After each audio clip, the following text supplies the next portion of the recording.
Hi കൂട്ടുകാരെ, പുതിയൊരു വീഡിയോയിലേക്ക് എല്ലാവർക്കും സ്വാഗതം. അങ്ങനെ വിനയൻ ഇന്ദ്രനെ കാണാൻ ചെന്നിരിക്കുകയാണ് കേട്ടോ. അപ്പോൾ ഇന്ദ്രൻ പറയുകയാണ്, ഇന്ദ്രൻ നീ വീട്ടിൽ പോയി വെറുതെ പ്രശ്നം ഉണ്ടാക്കിയത് അതിൻ്റെ ആവശ്യം ഉണ്ടായിരുന്നില്ല.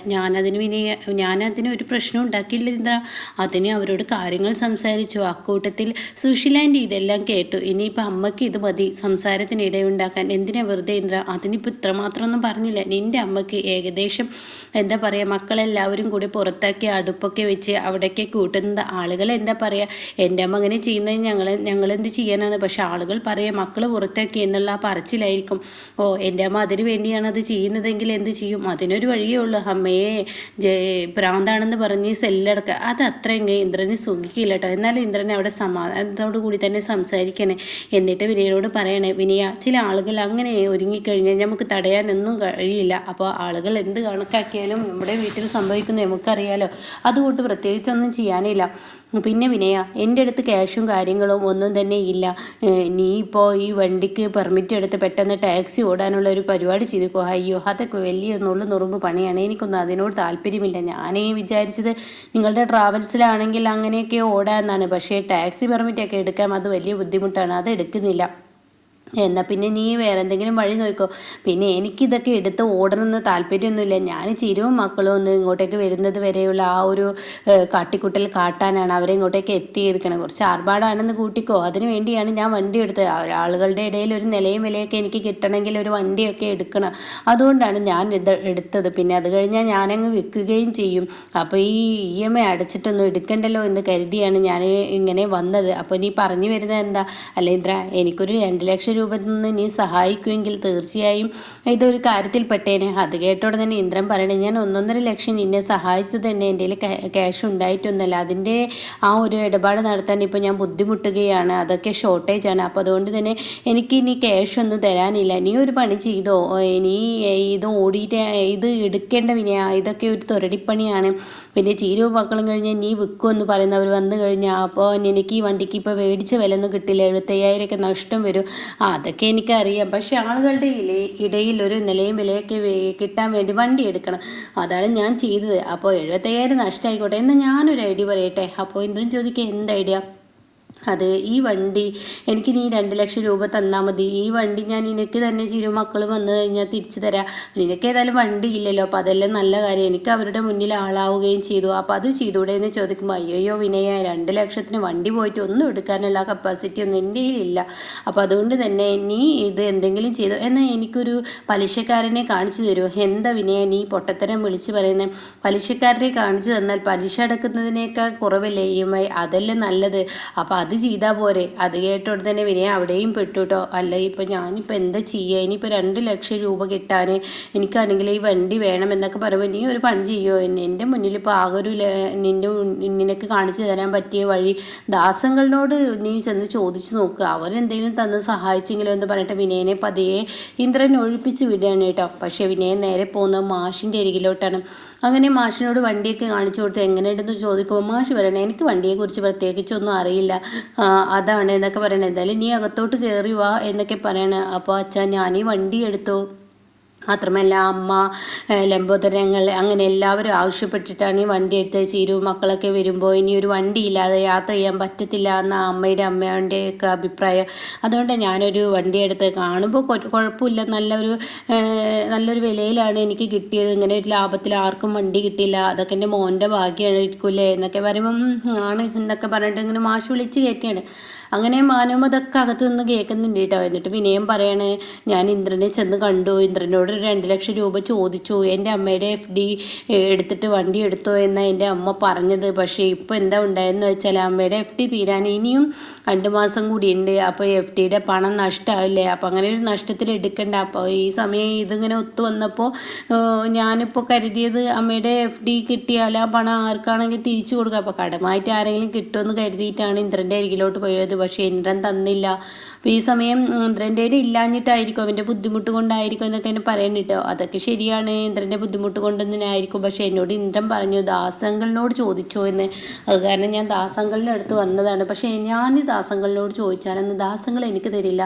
അച്ഛനെ എനിക്കൊരു ഹെൽപ്പ് ചെയ്യോ എൻ്റെ അമ്മയുടെ 2 ലക്ഷം കിട്ടിക്കഴിഞ്ഞാൽ ഞാൻ അച്ഛന് തന്നെ തരാം, അച്ഛന് ദാസങ്ങളിനോട് ചോദിച്ച് എനിക്കൊരു 2 ലക്ഷം രൂപ തരുമോ എന്ന് ചോദിക്കുമ്പോൾ മാഷ് പറയണേ, ഞാൻ ആരോടും പണം കടം ചോദിക്കാനൊന്നും പോവില്ല വിനയ, അത് എന്നെക്കൊണ്ട് പറ്റത്തില്ല. പിന്നെ ദാസ് എൻ്റെ മക്കളെ ആർക്കൊക്കെ സഹായിച്ച് കണ്ടറിഞ്ഞ് ചെയ്ത് കൊടുത്തിട്ടുണ്ട് എന്നൊക്കെ അറിയാം.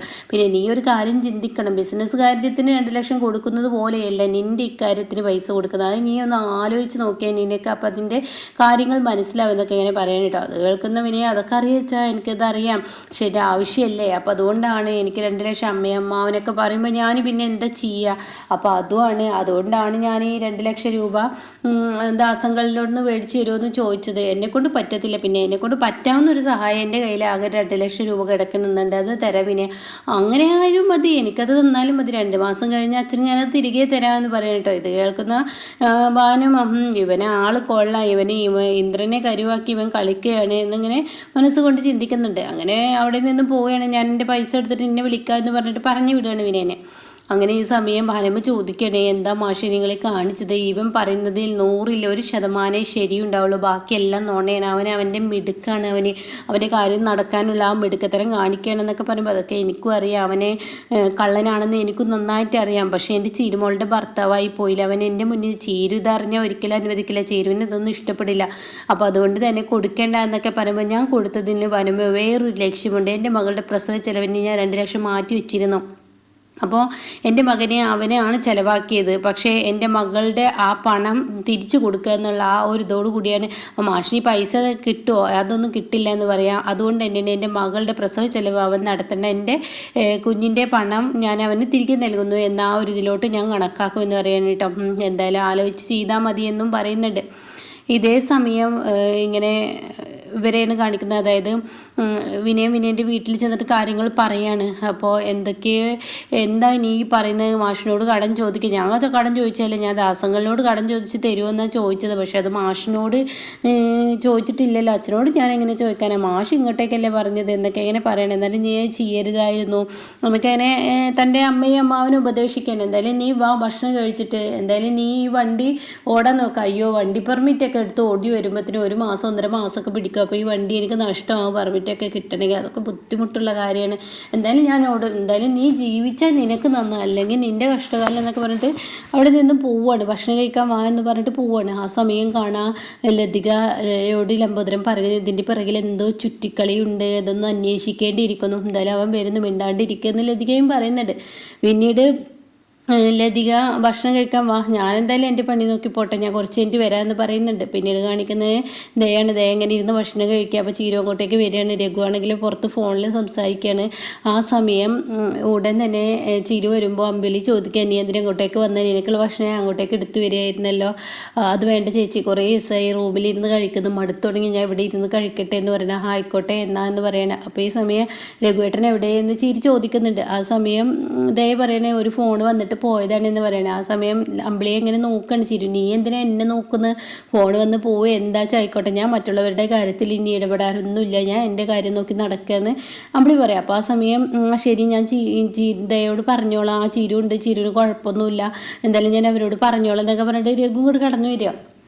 അപ്പോൾ ആ സമയം ഉടൻ തന്നെ തിരിച്ചു ചോദിക്കുക, ആരാ രഘുവേട്ട, അത് ശബരിയായിരുന്നു എന്ന് പറയാൻ കേട്ടോ. ഈ സമയം ദയ ഒന്ന് ഞെട്ടി.